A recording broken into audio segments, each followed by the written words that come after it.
Right then, here we are. I would say good morning like I normally do, but it isn't morning, it's actually afternoon. I'm not usually up here in the afternoon and it is sweltering up here today. I've had to open the windows so you might hear a lot more bird song, well, sort of bird song, crows basically, chickens, children, God knows what else out there. But yeah, it's been a busy old morning. Today's the start of the Wraysbury section, the final section of the book, and I was doing all my notes and that, and trying to describe Wraysbury to those that have never seen it is quite hard. You know, if you've got another device, you might be as well pinging up a map, like Google Maps or something, of Wraysbury, the North and the South Lake. And then I remembered, I thought there's some beautiful drone footage on the new RK site. RK Leisure are the company that now own the whole site, and I have a ticket. I'm back up in that area. I'm not fishing actually Wraysbury, but I'm fishing the one next door. So I spoke to Raf, who owns it all, this morning, and he very kindly sent me links to all of this drone footage. Unfortunately, it was links. There's a lawnmower just started up. Unfortunately, it was links, and I had to unembed the video, and you know, I don't know how to do that, so I got a bit of help from my book publisher, and he's managed to do that, so now there will be a piece of video. So anyway, before we start, a couple of things. Messages, I've had so many messages, it's great, and as I've said before, I read them all, I try and do some sort of response, but there's a lot of them, so if I've missed you out, don't be offended, I've read your message. I've had quite a lot about today, you know, about the start of Wraysbury, and I had one very interesting one from a guy called Roger Bryant. Now there's a famous swim on Wraysbury, or bay. There's Bryant's Bay and there's Bryant's Point, and they're actually named after his dad, Peter Bryant, who I've heard a lot about, and he was involved in some of the original, who was it had been back then? Leisure Sports maybe, I think it was probably Leisure Sports by then that were the owners at the time, may have even been pre them. And he was involved in some of the original nettings when fish got moved about, when they netted Yovany, when they built the M25 through there, or the M4, one of the two, they cross right next to the lake. And the fish from Yovany came out, most of those went into Longfield, which eventually went into Horton. So that's the sort of history of those Horton fish. But some of them got diverted. I think Pete Springate probably had a say in that. Not many, but a few of them got diverted into Wraysbury. Now he's sent me 3 pictures of original stocks, the original stockies, or whatever you want to call them, Yovany fish that came out of Yovany and went into Wraysbury. So I'll ping them up for you to have a look. I'm not sure. I'm not sure which fish they are. It's quite hard to tell, or if they were fish that I was fishing for. You know, there's a comment up there and 2 mirrors. One of the mirrors is quite big and leathery. Now, you know, there's a couple of options for that. There was a fish in Wraysbury known as Olive. I'm not sure if that might be it. And as you'll hear throughout these stories, probably in today's bit, there was a very big leather in there that never got caught. So who knows? Who knows? Who knows what happens? Other fish that went into Wraysbury came from all sorts of means. Some of them were escapee Christmas dinners, believe it or not, brought over from wherever, the Eastern Bloc, by a local guy who may or may not have been Polish, something like that, and they were brought over for food at Christmas, and leftovers, some of them, ended up just over the road in Wraysbury 1. So there's quite a colourful history of how these fish ended up, the original fish ended up in Wraysbury 1. Some of this information I've had a flick through my mate Keith Jenkins. He done the Wraysbury Chronicles, which is far more in depth than I'm going to go, probably far more accurate, to be honest. And I picked a bit of information out of there again this morning, hence the reason that it's late in the day and I'm up here. So yeah, bit of information from Roger Bryant, lots of messages from everybody. One thing I will have to say, if any of you have kids, if you don't have kids, you're not going to understand anything that I say now. But if any of you have kids, teenage kids that live on the internet, Carol Baston. What's that all about? It's like this year's, what was that little shark thing called? Baby Shark, isn't it? It's just in my head going round and round and round. And if you have teenage kids, you'll totally understand. If you don't, you'll think, what the hell is Laney on about? But there you go. Yeah, it's apparently the new internet sensation. It is in our house anyway. So, to the beginning. We'd ended Horton, and it was probably just after actually it was the last couple of trips of the season, so that would have been the last 2 weeks of March. And on the way home, I thought what I'll do is I'll pop into Wraysbury next door and have a look. And I remember the weather was awful. And the first time I went to an area that we ended up calling the Green Gates. And it's the Welly Road entrance to Wraysbury. And that's the way you'd go in if you were going to the Wraysbury Sailing Club. Now, Wraysbury Lake is now two separate lakes. At the time, the north and the south were joined, so it was one vast piece of water, totaling about 130 acres, I think it was. I think there's 12 or 13 separate islands on there. Some of them are very, very big, and the fish stock was of the sort of. If you speak to people who knew, people like Pete Springate and Dave Cumpston, people who were fishing there at the time, they'd guess somewhere around 20 to 25 maybe in 130 acres of water. So it wasn't exactly vastly overstocked. So what I think I'll do, this video I've been working on, we'll have a quick look at that. So if you are only listening, like in a podcast style, then you're going to miss out a bit, because this is a lovely bit of drone footage of the lake and gives you a rough idea of what we were up against. So we'll go straight to that. So, off for a quick aerial flight of the lake. This is the north. Don't forget, north and south are all joined up, all one bit of water. There's a couple of the many islands.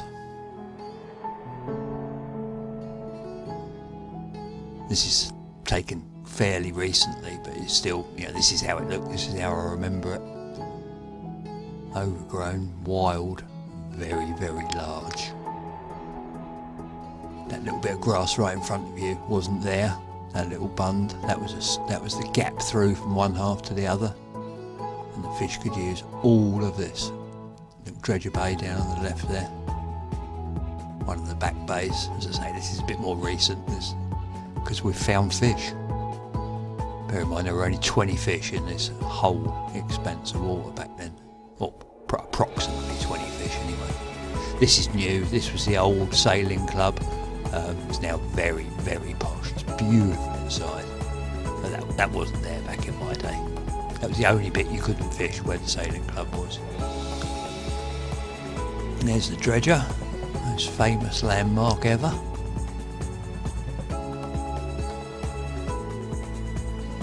The village out the back there.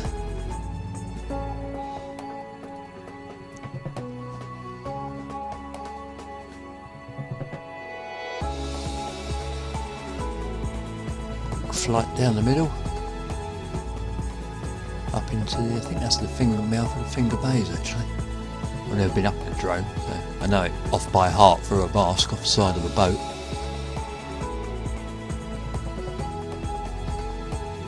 It's still as lovely now as it was then. It's probably even nicer now, it's even more overgrown. Big old islands.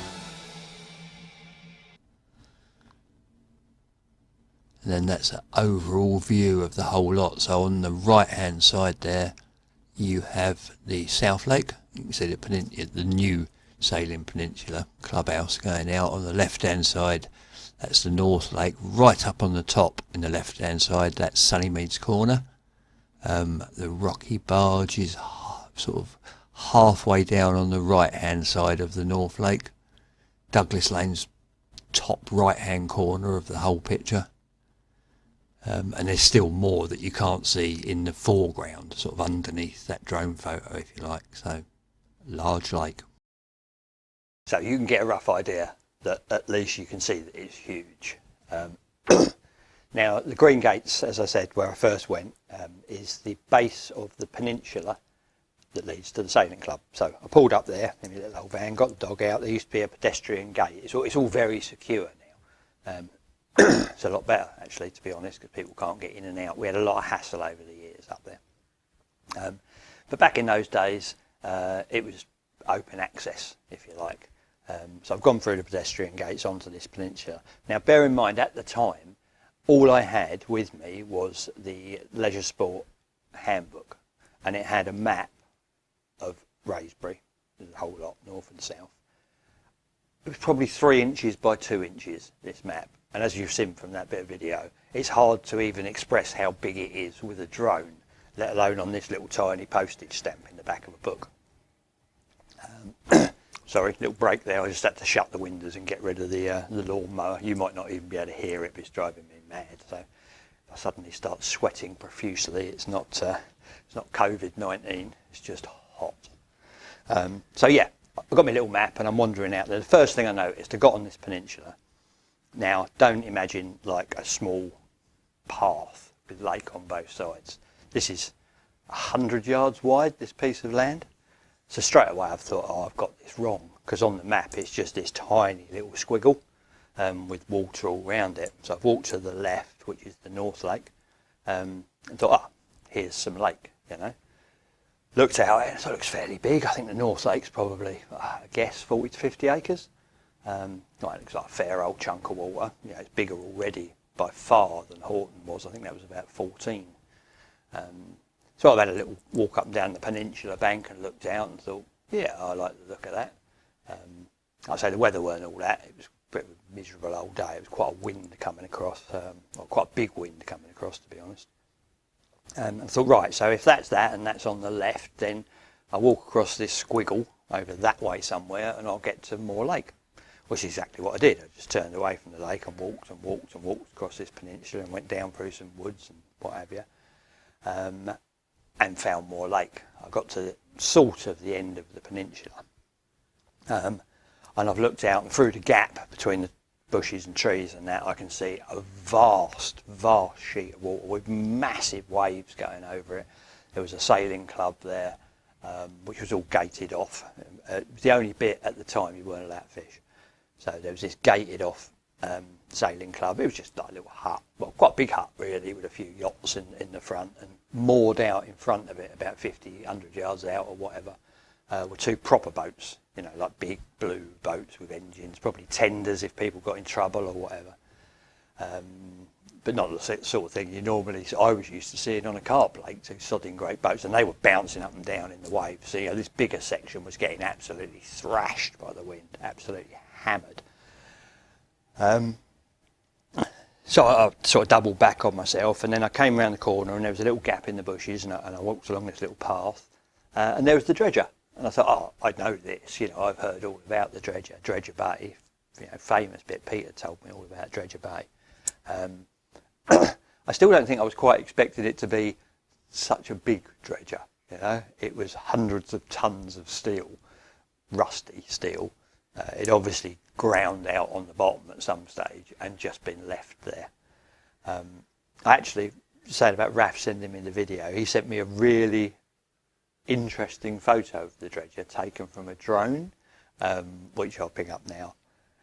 I never knew it was like that. I've been out on the dredger. I've sat on the dredger, you know, sat out there with a cold beer and a fag, and I didn't realise that it was sort of split down the middle for the water to churn or whatever. That's the first time, was this morning, I'd ever actually seen that view of the dredger. But yeah, so, you know, that was my first view of Wraysbury. I didn't realise it at the time, but I'd only seen a percentage of it. There was loads over the back of the islands. Some of the islands were so far away, it was a job to tell whether they were islands or far bank. And then before I left, I walked back down the peninsula, and there's an area down the bottom there that we eventually named No Carp Bay. A lot of these areas didn't have names at the time, but I went down into what became No Carp Bay, climbed up a tree. It was sort of on the back of the wind a little bit there. Climbed up this tree and looked down, and the water clarity was amazing. You know, absolutely beautiful. It still is. It's just gorgeous over there. And I could see right down this marginal shelf, which was closest to the nearest houses, and the gates in. So as such, had been used as a bit of a dumping ground over the years. Most of these big gravel pits, if they're anywhere near civilization, which they always are, to be honest, because the gravel is extracted to build motorways and to provide, gravel and sand and that for housing. And you very rarely see one of these big gravel pits miles from anything because the transportation involved. They're usually right in the middle of life. And locals had used it, like I said, as a dumping ground. I'm looking down the marginal shelf, and I've seen a fridge and a scooter and an old axle and an exhaust pipe, and it's there's just stuff been chucked in there, and it gives you that sort of, a bit like when I first looked into Harefield. You just think, wow, this is industrial. It's not like Horton, it's not like Pitford. It's more extreme even than Harefield was. It's an industrial pit. It's a big pit with lots of stuff on the bottom. And that's just what I could see from this one little bit. And I must admit, I did go away, get back in the motor, me and Fat Sam, and drove back, and I was sort of scratching my head a bit. I thought, I hadn't given it the big one that I was going to go and do Wraysbury, but I told everyone that's where I was going. I'd sort of committed myself a little bit. I'd have felt a bit of an idiot if I'd have come trotting back to Horton and said, I'm scared. I was scared, but I wasn't going to tell anyone that. So I drove back down the M25, sort of questioning my sanity, I suppose, is the best way of putting it. The following week, I thought, won't be put off, I'll go up and have another look. So I've looked at the map, not the little one, the proper map, and thought I'd try the other side of the lake. Now, the other side of the lake is accessed via Douglas Lane. Now, Douglas Lane's a residential small street. Very good friend of mine, Jacko, lives there at this moment. Didn't at that time, though. It's got a bit of a reputation, Douglas Lane. There's a few people who live on there. I don't know what you call them. I don't want to be rude to them. Interesting characters anyway.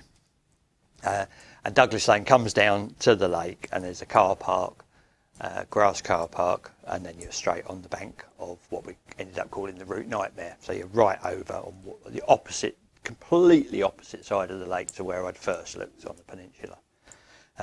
First thing I see when I get out of the car is another car completely burnt out in the car park, and I thought, this is just as real over this side. The wind had changed from my previous trip, and it was actually belting into that section of the lake. And I remember walking round onto Douglas Lane Point. There's a small peninsula that comes out, and it forms this little bay. And the bay was full of oil drums, pieces of flotation foam that obviously were inside the sailing boats at some stage, and those that had broken or been broken or whatever, the foam had all ended up down there. There was a dead seagull. There was various sort of flotsam and jetsam, I believe they call it, all in the margins there on the wind. I wasn't a lot more encouraged after that second trip, to be honest. Again, drove back down the motorway thinking, am I actually really up for this? There's 20 carp in here, or let's say 25, let's be really generous.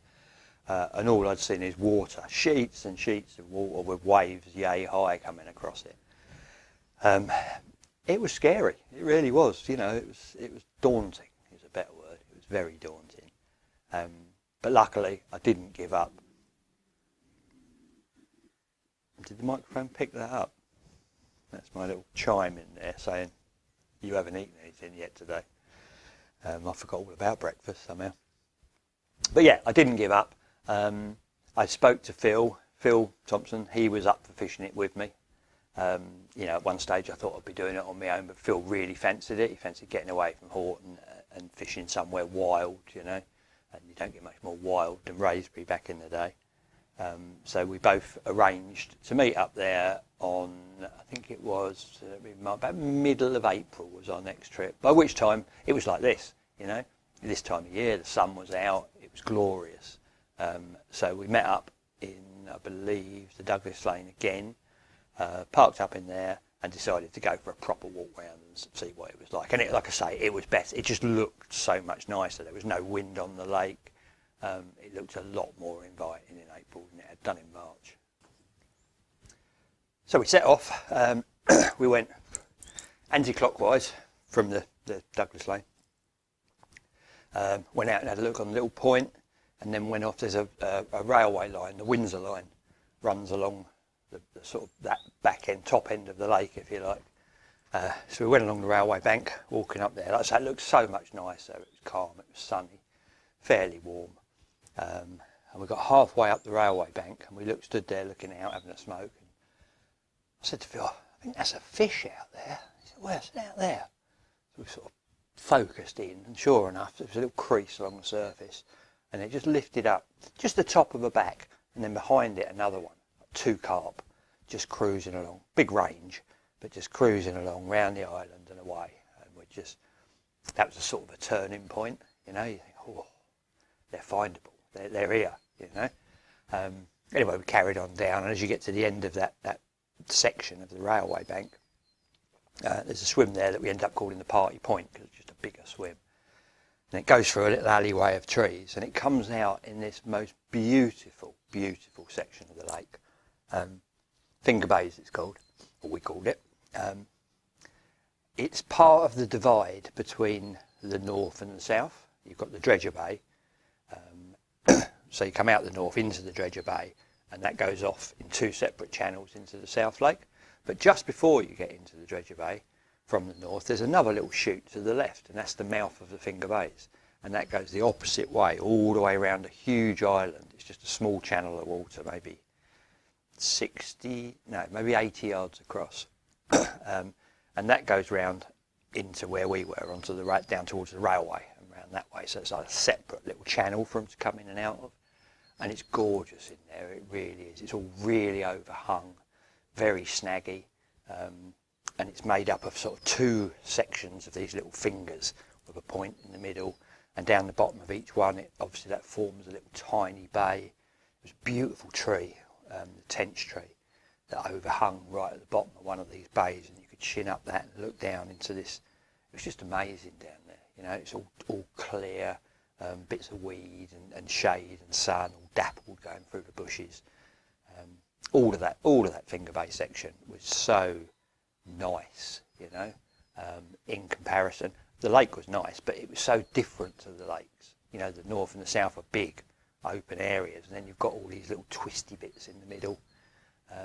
It had everything, really. Wraysbury, it had everything you can imagine.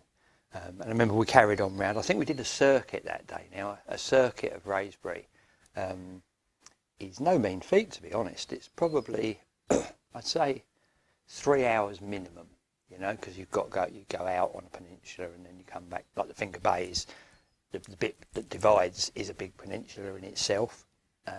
You come back down the other side, past the rocky barge, and you go back down to the railway. So you're only 200 yards from where you started, but you've walked for half an hour at least around there.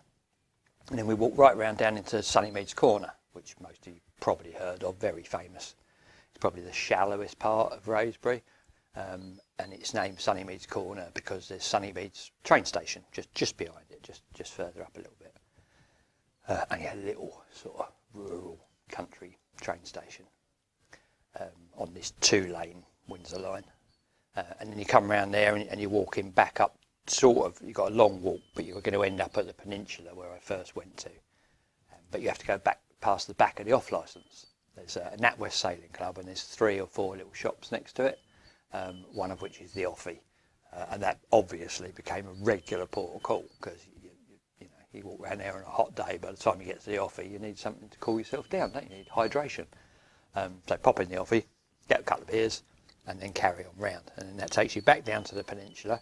And if you don't walk up the peninsula, you've saved yourself another 45 minutes, but if you do, you add that on. And then into No Carp Bay, and off right round the back to the other section of the back of the South Lake. And over there is an area called the swimming pool. It's sort of, the lake emerges into almost onto a playing field, you know, the village green, if you like. And there's an area there, a bay of, I don't know, I'd guess 4 or 5 acres maybe, something like that, I don't know. Which obviously the locals used for swimming because it's right on the back of this village green, so it's become known as the swimming pool. Back past all these little houses, backs of the houses, attacked by loads of dogs as you go. into the swimming pool. It's got a lot of history, the swimming pool. If you listen to Pete Springgate's old stories and that, it's done a few fish in its time. I didn't really like it much. I thought it was just a little bit public. And then you carry on around the back of the swimming pool and you come out on a massive football field, separated from the lake by a big stand of trees, and go around there, and that will eventually take you to Bryant's Point and Bryant's Bay. That's if you don't deviate right across the football pitch straight into the Perseverance pub, which is hard not to deviate, really. You just tend to lean as you go around there and drawn into the pub for a swift one, and then back on the lake, back round, and eventually ending up back in the Douglas Lane car park. So it's a big old walk. But the first time we did it, I just thought, I love it here, and Phil was of the same, There were so many little bits, swims that you see, and you think, I'd love to catch carp from here. It wouldn't be great if they used this area, because we had no idea where the carp went and where the carp didn't go. There were swims like the end of Bryant's Point that offered you this massive vista of water. And then you'd get round the corner from that and you'd get a tiny, dear little swim that just had a little set of pads in the corner, and you had your own sort of quarter of an acre. So there was something there for every sort of mood you might be in. And I just fell in love with the place on that walk round. I absolutely loved it. And I started going back, I'd say weekly, but it was far more frequent than that. I was probably down there every other day, I think, throughout that spring. I used to meet Phil down there or just bump into him sometimes. Never saw any other carp anglers down there. There was one young lad we used to see quite often walking around with a little bag of hemp, and he was baiting spots for the tench. So we christened him Tench Bloke. Everyone was a something bloke. There were little characters that we met that lived backing onto Bryant's Bay. The back of the Douglas Lane houses on one side backed onto Bryant's Bay, and they had some right characters in there. There was a bloke called Dutch Bloke, because he was Dutch and he was a bloke. He was a bit crazy. He used to he'd chop down all the trees on that bank of the lake so that he could sit in his garden on his patio set and see the lake. He used to get up to all sorts of hijinks. Actually, he'll appear more often in the story as we go along. Next to him was I Dug the Pit Bloke, because the first time we met him he told us how he hand dug the entire pit. Probably stretching the truth a little bit. Next to him was the Mad Dog, and the swim became known as Mad Dogs. Crazy animal. This little old fella, lovely old fella, who had this, I think it was an Alsatian, if I remember rightly, it was sort of Alsatian cross. First time I went up and spoke to him, the dog was just there wagging his tail like that up on the fence. I was chatting away to him, and I put my hand out to stroke the dog, and he went, I wouldn't do that. And as my hand lifted like that, the dog went mental. It really wanted a bit of me. So yeah, you had all these various characters around this bay. And like I say, we'd go there a couple of times a week, 3 times a week, whatever, every other day, and walk the pit. Sometimes we'd do a whole circuit. Quite often, once we'd started to find where the fish were, we'd go straight to Sunny Mead's Corner, because that's where they used to go in the spring, the shallowest bit. You'd climb a little tiny sort of spindly tree that hung over the water there, and you could see them right underneath you. We'd see the main ones. We'd see Mary's gang, as they were called. Steve Alcott gave us a lot of information about the lake. He'd fished there for years. And there was Mary, king, queen of the pond, whatever, however you want to look at it. Mary's mate, another very well-known fish. The Hoover. And my own sort of personal choice, if you like. If you look back when I was on Horton, I'd chosen a fish. I'd looked at the photos and I'd chosen a fish that I really, really liked, which was shoulders, which was obviously the last one I got in the story. While at Horton, in our lodge, there were loads of fishing magazines, and we'd flick through them, and there was a couple of articles on Wraysbury, and there was one by Dave Mallin. And in this article, there was a big, might have been a double-page spread, but if not full-page picture of him holding this amazing-looking fish. Not totally dissimilar to shoulders. It was a round one rather than the great big long scaly one. It was a deep round fish.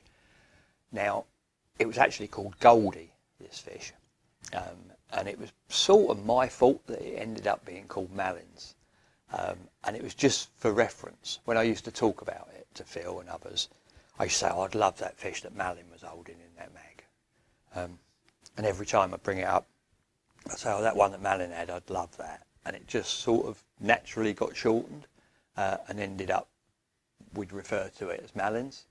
And it's what it still was called all its life, was Malin's. Poor thing. It had a lovely name like Goldie, and it ended up getting named after some bloke. But that was actually my fault, so I apologise to the fish, the history, the memory of the fish. So we'd see this Mary's gang, if you like, the well-known ones. And Steve had told us that they, captures-wise, constituted about 90% of the fish that hit the bank. These bigger known ones. But we'd see different ones, and we regularly saw 3 fish together, me and Phil, which we ended up calling the 3 Amigos. Now, we used to see them crystal clear right in front of us, as clear as you like. So we'd got a proper mental image of them to take back to Sir Pete Springate and ask him what they were. Now, the weird thing is, he only knew what one of them was, and that was a fish they called the short fat linear. Its previous capture, he was surprised that we were seeing it. I think they thought it was dead. Its previous capture was 11 years prior to us seeing it. We used to see it most days. And with it was another fish of similar size. They were both around, we guessed, 36 to 38 pound, that sort of size. This other one, Pete didn't know anything about it, and we called it the pug. And the third one of the trio was the leather. Now, the leather was probably a clear 10 pound bigger than the others. It was an amazing fish, big, long, broad fish, dark coloration. It was absolutely gorgeous, this fish, and seemed to have no history. Years before, Chris Ball had caught a fish, a 21 pounder, 22 pounder, that possibly might have been this fish, but we don't know. But we used to see these 3 all the time, and they were like our mates. We'd bait up, they'd come in, and we'd watch them feeding on our bait, because we were putting quite a lot of bait on the spots where we'd seen fish. And there was also what we called odd-uns in there. They were the 20 pounders, some of which were known. Fish like measles and forescale were very well known and caught fish. But there were others. There were others that nobody could name. 24, 25 pound fish, a couple of commons as well. Just other fish, just unknown fish that all constituted this group of, the stock of about, let's say, 25 fish. So it was getting exciting for us, It was no longer a big windswept, impossible, hostile environment.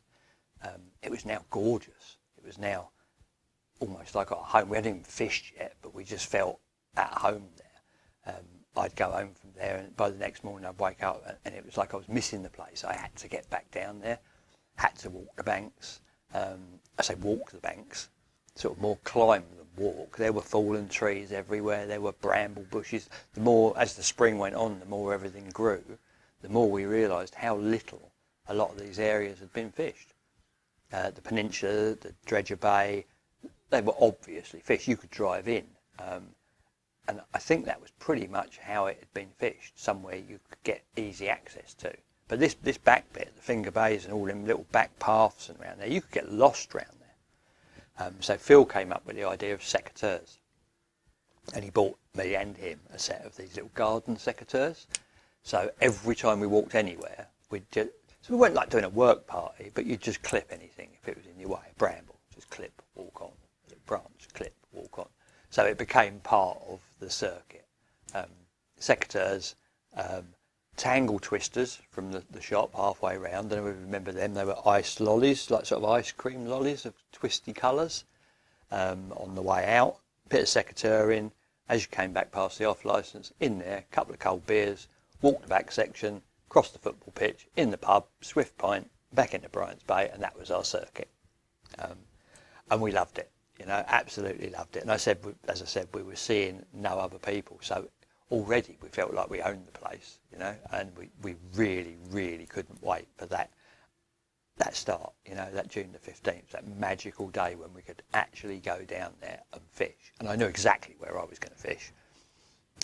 I'd thought about Sunnymead's Corner, actually in the corner. It didn't really have a swim as such. We didn't have a swim at all. It was just a little path where people had walked down to climb this tree. But I was aware that if I went in there and fished, I'd be right on top of them in 2.5 foot of water, and they'd probably just go. But at the other end of the little bay on that bank, behind what we called the Cigar Island, was another swim known as the Lawns. It was nice and flat, grassy lawn, and we used to see these same fish. They'd come into Sunny Meads, they'd go behind the Cigar Island, round the other side of the bay, past the Lawns, mill about there. We were feeding them up there, and then they'd go out and go off out into the main lake and disappear. And then a few hours later, a couple of different ones would come round and do the same. So we got this as part of the circuit, which in a couple in Bryant's Bay and a couple in the Finger Bays. That's all we sort of knew, so that in our heads that they were the areas where we knew fish were using. But I really fancied this Lawns area. It's very high, the swim, probably about 4 or 5 foot above, 4 foot above the water level, and it is just a lawn, just grass, goes straight up to the edge and then it drops down, I suppose, where the wind and the waves and that have eroded it, so it's a little bit undercut, and it dropped down quite deep, went away very deep actually, right in the margins, but because it was so clear, if you climbed trees you could see what was out there, and there was a little gravel hump, a little shiny hump, a couple of rod lengths out to the left, and I think there was a little feature down to the right, and that's where I'd been baiting. And quite often you'd see like the 3 Amigos or Mary's gang or a couple of odd ones come through, dip down, just about go out of sight, and then you'd see a dark shadow over the light patch, and then it'd cloud up a little bit, and then they'd lift up and go off. And I just thought, this area is absolutely primed. I can't fail. I was desperate to get in the Lawns first day of the season. So come about, I don't know, 12th or 13th, I was ready. I was packed. I was ready to go. I managed to last till the day before the season, just about first thing in the morning. But I can't just sit at home waiting. It's not worth driving all the way up there for another look and driving back. So I just went, got down the lake. There's nobody there. We hadn't seen anyone all close season. I thought, this is absolutely perfect. I didn't know, I hadn't asked, so I didn't know when you were allowed to set up. I wasn't intending to fish. I just wanted to be camped in the Lawns. So I've taken my old wavelock brolly and homemade sides and my bits and pieces around there. I didn't have a lot of tackle. I never had a lot of tackle, to be honest. Most of it was shit. So I've trotted around there with Fat Sam. I say, no one about. And I've staked my claim. I put my brolly up. It was a scorching hot day in the middle of this lawn, well back from the edge of the lake, and sort of got all my camp set out and just sat there sort of chilling and, I was half expecting to get thrown off, to be honest. Someone to come down and say, what the hell are you doing? It doesn't start for 36 hours or whatever. And then Pete Springate turned up. Now, Pete Springate was actually, although he's like a mate of mine, and we got on really well, chatted about it loads, giving me all the information. He was also the head bailiff at the time. Because, in the past, there hadn't been that many people fish it, and Pete loved it there, so I think they'd just given him a bailiff ticket and crack on. I thought, well, we'll find out now. And he didn't say a word. He just came in, hello mate, how you doing? And we both sat on the very front of the lawn with our little legs dangling down above the water, cracked open a beer, and started chatting. I thought, well, I'm obviously okay, ain't going to say nothing, this is cool. And we were chatting about this and that. And, well, I say chatting, I was gently digging, trying to get as much information as I could. And we were talking about, I was telling them about the 3 Amigos, saying, are you sure you don't recognise it? No, not at all. He said, I know the linear and that. About 5 minutes, well, not even that, a couple of minutes later, see a shadow below the water coming round from our right out of the bay. And it's come round, and it's come right in front of us, like under our feet. And it's the short, fat linear. It's just like come up to say hello, mid-conversation, heard us talking about it. And it's literally just waddled past, crystal clear, can see everything. It was an odd little fish. Very deep, quite broad, lovely deep set linear scales. Oh my God, it's the short fat. Come round, he said, yeah, that's the one. He said, 11 years since that's last been caught. And I go, so how big do you reckon? Pete was saying, looking at it, he thinks it might be 40. And I was thinking, I can't quite give it that. But, definitely over 35 pound. But deceptive fish, because it wasn't very long, but it was quite a chunky beast. And he's drifted off, and I'm sat there thinking, I am so in the right spot. And I knew, I'd very rarely, in fact this was one of the only occasions I'd seen that fish on its own, so I knew that the pug and the lever were probably just over there. They'd probably seen us and just taken a little divert or just slid down a little bit deeper, and we hadn't focused on them because we'd been so intent on the short fat linear. So I thought, they're here. There's no reason for them not to be there. They'd been there for weeks. They were sort of the residents of that corner, if you like, and you get sporadic visits by excuse me, by Mary's gang and a couple of odd ones or whatever. But those three Amigos were generally up that sunny Maids lawns end of the lake.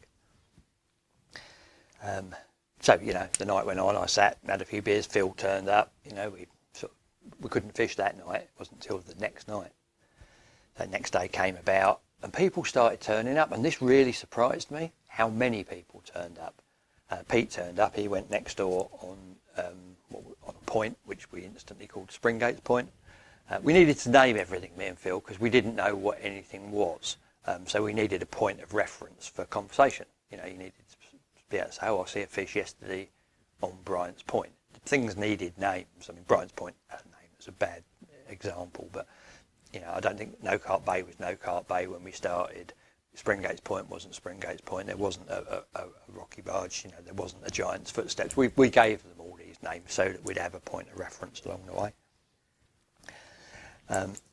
So Pete's gone next door, and then someone's gone opposite the sort of Sunnymead side, but in the one swim that was further up the path, and then someone's gone on by the NatWest Sailing Club. Not only were anglers turning up, they all seemed to be wanting to fish the North Lake. It was the smaller, more manageable part of the complex of the lake. But it was a little bit off-putting, to be honest. You look out there and you think, I haven't seen anyone all close season. And now there's people all over the place. And we heard that there was someone on the South Lake on Mary's Point, which is another famous swim, and dotted about. It was a little bit disheartening. And I walked around, I was sitting having a cup of tea with Pete. And I said, I didn't realise it was this busy. He said, oh mate, he said, don't worry about it. He said, it's always like this on the off. He said, all these people, they get tickets, they think they're up for Wraysbury. He said, they won't be here in 2 weeks. He said, literally, 2 weeks into the season, they'll all be gone, back to their club waters. He said, there'll just be a little hardcore of 3 or 4 people. He said, trust me, it happens every year. So I went back to my swim with some comfort from this, but thought, I don't know, it's still like not what I expected. Anyway, we rolled around to the evening, and Pete said you could put your baits out at whatever it was, 8 o'clock. So obviously, my 2 little pre-baited humps, put them out there, slacked the lines right down, sat right back. Had a little low chair set up there, and a little bivvy table thing. I think I did actually open a lovely bottle of red. Had my radio there with a few sounds down low, and just sat there and just took it all in. It was just beautiful, absolutely beautiful. Just so nice to be there. Even, if you didn't look up too high, you wouldn't see the other brollies on the far bank. I mean, don't get me wrong, it's not busy by comparison to a normal syndicate lake now. If you set up on Monks or anywhere really, if it was the first day of the season, every swim would be taken. But back then, there weren't as many carp anglers, and it was Wraysbury. So there was a few, but not too many. So I got my baits out there, nothing happened in the evening, and I was wondering, I thought, there's all this disturbance, just, they've seen no lines, and then they're seeing lines, have they just gone, out to the vastness next door, and they're out in the middle there somewhere. Come the morning, I hadn't had any action, but I had heard a fish in the night on this left-hand hump. Almost, I see the ripples where it come out. It's a good, right on where I was fishing. But no action. Anyway, about 10 o'clock in the morning, Phil walks into my swim. He'd been doing the sort of mobile approach, if you like. He'd been wandering around, looking here, there and everywhere, and he sat down and put the kettle on. Rolled smoke, we're chatting, and he said he'd seen a couple of fish in the bottom of Bryant's Bay. And there was nobody in that section, nobody on Bryant's Point, nobody in Bryant's Bay. It was very quiet over that part of the lake, and that's where he was going to go. Did I fancy joining him? What was I doing? And that's when I probably made the biggest mistake I've ever made in carp fishing. Ever. I looked out at my swim, I thought, I haven't had anything. I was almost expecting a bite straight away because we've been hand feeding them throughout the close season there. I'd seen one of the 3 Amigos, I'd heard a fish jump, I knew they were there. I looked at it, I looked just there was Pete, I looked across, there was another brolly, I looked down there and I just thought, do you know what, yes, sod it. They've probably all gone anyway, too much pressure. So I packed up all my gear and I walked, a significant walk as well from there. It's a long bloody way from there. All the way around the pit. Phil helped me. We got down into Brian's Bay. There weren't any fish there when we got there, but he assured me he'd seen a couple of carp down there. And we set up in our respective little plots with the house gardens behind us. Settled in for the night. I think we went over to Chinese. It was like chip shop Chinese just there. Went over there. Got ourselves a bit of grub, a few beers, and just took it all in. We were happy. We were proper happy where we were until the morning. I became less happy in the morning. Another angler who was just had done a big circuit came round and we were chatting. And he'd already done the North Lake. And he came and sat down and we was having a chat. I said, anything happening anywhere else? He said, yeah. He said, some guys had 2. I was like, oh, bloody hell. I said, who's that then? He said, Shaky Dell. I don't know Shaky Dell. But there's a guy called Del Porter. Now, we did get to know him very well. So where's that from? He said, oh, the lawns. I was like, oh, I could just feel the blood draining. I thought, no, Laney, what have you done? And what had transpired is I'd packed up in the lawns. Dale had seen me back up and thought, what the bloody hell's he doing, idiot? He'd gone in there. And that night, which would have been my second night, that night, he's caught a 36-pounder, the pug. Yeah? Not even known. And a little while later, I think in the morning, he's caught the short fat linear, also 36 pounds. So he's got a brace of Wraysbury 36 pounders. I believe they were his first fish. He'd fished for 2 years and they were his first captures. The fish I'd been hand feeding in that bloody swim. My fault, not his, fair play to him, He'd done the right thing and he'd caught, shake the man's hand. I'd been the idiot. I'd just lost patience. I'm not a very patient angler at all. In fact, I'm the most impatient carp angler I know. And I'd just thrown it away. I just walked away from it because I didn't get a bite in the first night. And I still look back at that and, it doesn't matter now. I've put matters right. But I still look back and think, what an idiot. You could have had such a blinding start to your Wraysbury season. You could have been on cloud 9 by day 2. And you just blew it. What an idiot. So the session ended in some sort of disappointment, really. But, we'd really loved being there. So much so that I think it was 2 days later and I was back again. Work had sort of just been shelved by now. I was still artexing at the time. Being self-employed, I could book in. Each job I wasn't doing site stuff, it was all private. So usually an artexing job is a day. I'd replaster board the ceiling, artex it, stick the coving up, job done, thank you very much, missus, and away. So it was down to me what I booked in. I'd book in Monday, Tuesday, Wednesday, or I'd book in Monday, Tuesday, or I'd book in nothing, basically. But I think I'd done a day's work, showed my face in my hometown, and then I was back within 2 days, couldn't wait. And I'd thought about that area up top. I thought people are going to go there. Del's had a couple of fish. There's 2 of the 3 fish we've seen in there regular. They're not still going to be there. Probably best to leave that, let that quieten down a little bit. So I drove round to the Douglas Lane, pulled into the car park there, walked round the bottom of Bryant's Bay, and bumped into Phil. I suppose it was late afternoon, and he was just coming up the path with a Chinese in his hand, chips or whatever. I did briefly mention the chippy was over the back. It's right next to the Percy. So the base of that point, there's a little spindly path, comes out on the side of the football pitch, go over a lovely little ornate bridge, over a little offshoot of the river. And you've got the Chinese chippy there, and you've got the pub there, so it's well handy. That's where we've got most of our food from. He was just wandering back with his tea, and he'd set up on the end of Bryant's Point.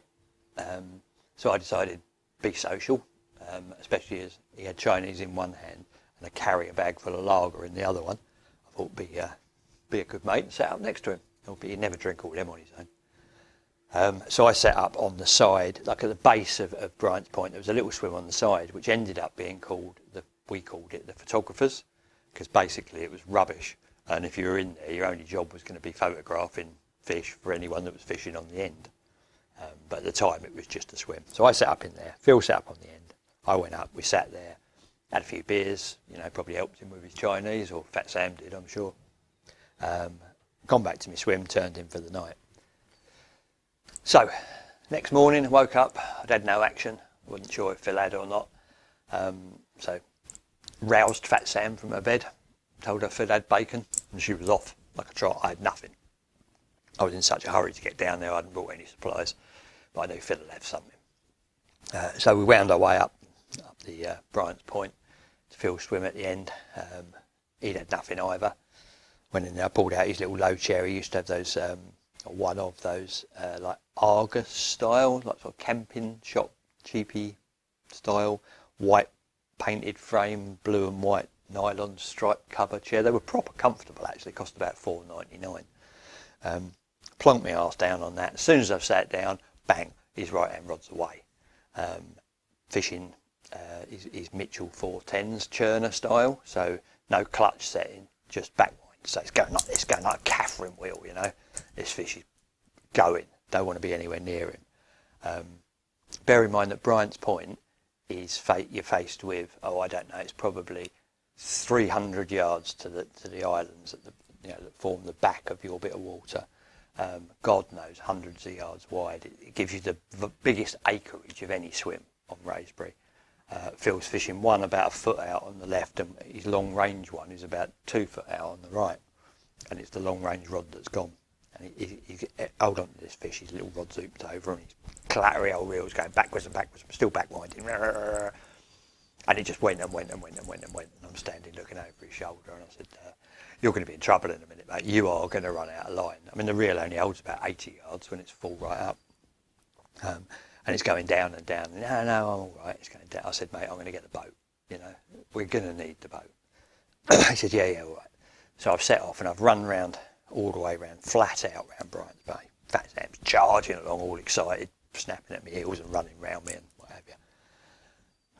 I've gone round there, gone past the mad dogs. The mad dog's going mental over the fence. Sam's going mental back, but I just kept going. Got back to the motor, popped the back, and at the time, I had a dinghy, probably the best dinghy I've ever had. I'd borrowed it, and I believe I'd borrowed it off of Richie McDonald, if memory serves me correctly. Sometimes it does, sometimes it doesn't. I'm sure it was him, because he was very particular about the care of his boat, which is why I didn't have it for very long. But at the time, I had this dinghy rolled up in the back, and it came with an electric pump. So I've taken the dinghy out, unrolled it, plugged it into the cigarette lighter socket, pumped the boat up, and I've got a memory of running back with it on my head rather than rowing across, because if you look from the Douglas Lane, the next peninsula, which comes out about as far as my van was where Phil was now struggling with this fish. Probably somewhere 200 yards, something like that, 200 yards across. And I must have thought it was quicker to run round than to paddle across.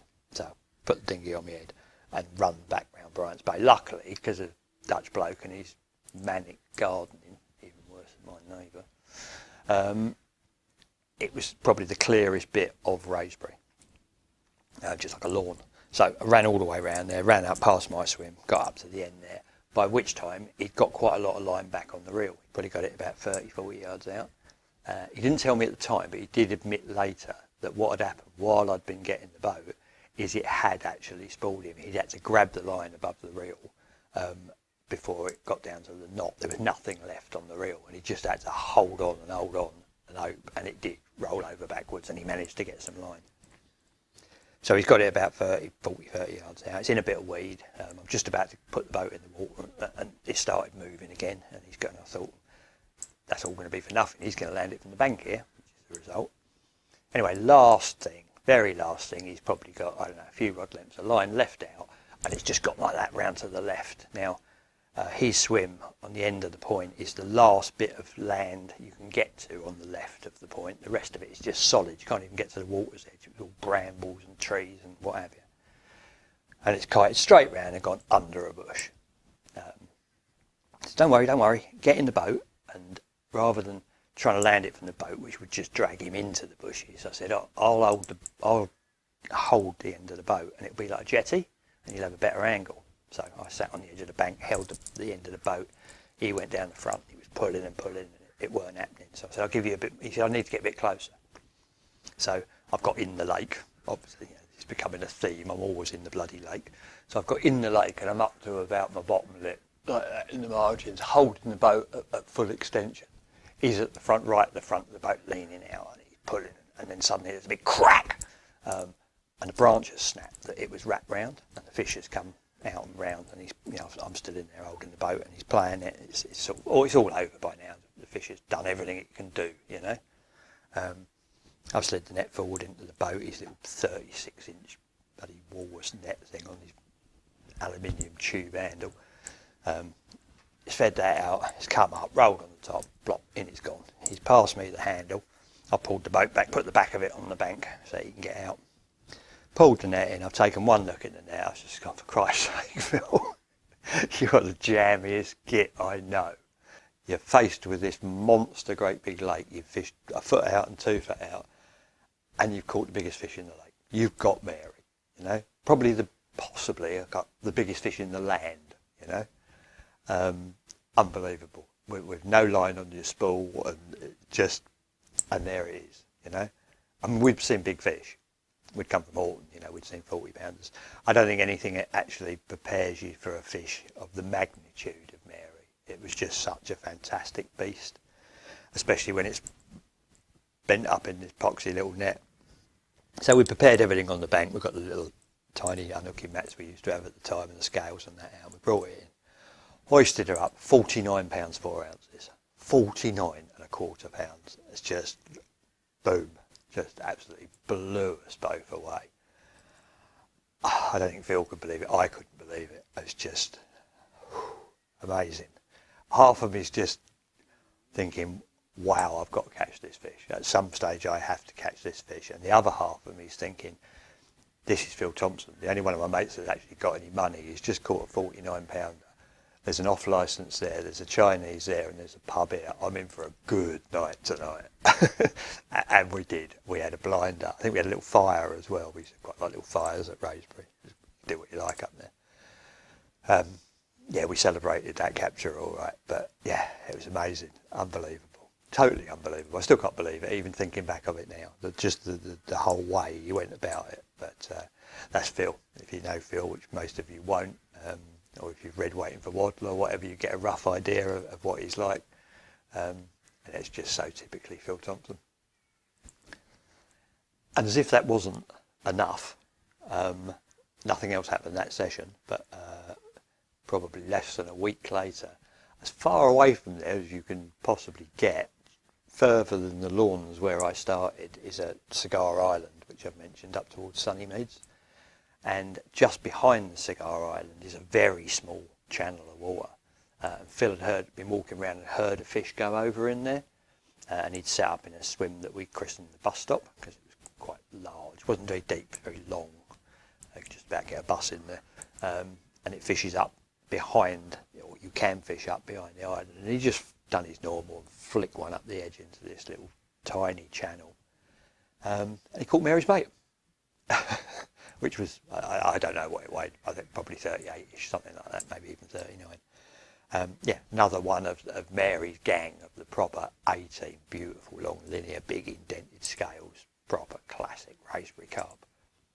So, yeah, in a space of just over a week, he's had Mary and he's had Mary's mate. And he was, I was doing quite a lot of time. He was still working, coming before and after work and doing what he could. He was doing quite a lot, but nowhere near as much as me. And I was starting to wonder, where is my first bite coming from? I think I did actually read in my own book when I was looking through for notes that in the first, I think it was 6 weeks, 5 or 6 weeks, I think I went home for like 3 or 4 days. You know, I was obsessed now. Work had gone out the window and I was obsessed with it, and I was starting to really think, where is my first bite coming from? But unbeknown to me, it wasn't very far away. But that, as they say, is a story for another day, because I think I've been prattling on long enough today. It's a bit of a job to know how long I've been up here. I've had to stop about 1 million times for him next door with his strimmer, who's just fired up his motorbike, and now he's going to rev the nuts off of that. He must hate his wife because he never goes indoors. But anyway, that's their story. So briefly, before I go, thank you to everyone that's messaged, as I said at the beginning, and thank you to everyone that bought me a beer on the site. Amazing response. So grateful for that. Me and the missus did try and figure out a way of like a reply, because it comes in on the PayPal, a thank you thing, but we've tried and we can't find it. So in general, thank you to everybody. If you are interested in a book and you haven't already got one, the ad will ping up now, and the website link will be below. It's www.davelane blah blah blah blah one. That takes you to my website. Everything you need's on there. Books are taking between 3 and 5 days in the post, because the post is busy. So and breathe out. Room, just in time. So until next time, look after yourselves. I'll see you then. Ta-da.